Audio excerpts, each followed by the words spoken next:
É, sua companheira. O que foi? Vamos. Arruma a rede também, isso. Para de bater no cavalo, Tatinho! Segunda voz de gritante.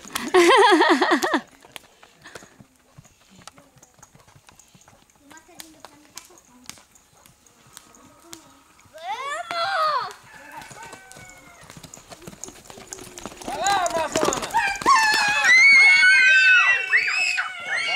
A Barbie em cima do cavalo.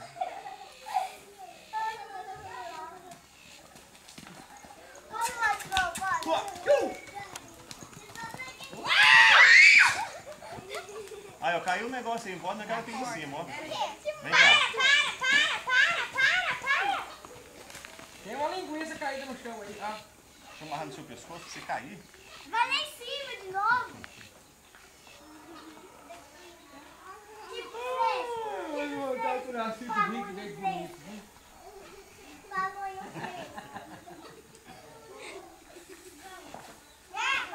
Nossa, os mosquitinhos tá comendo minha perna. Vai, Isabelle, vai!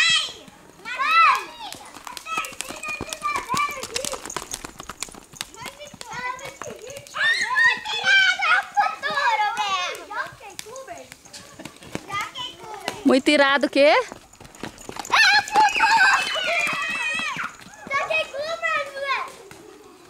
Chega. Vou tomar um Dorflex. Vou embora daqui. Não ouvi isso, não. Você não vai andar, não?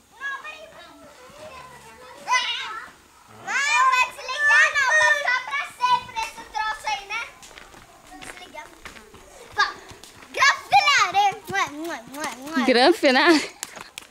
Ei, Isabelle.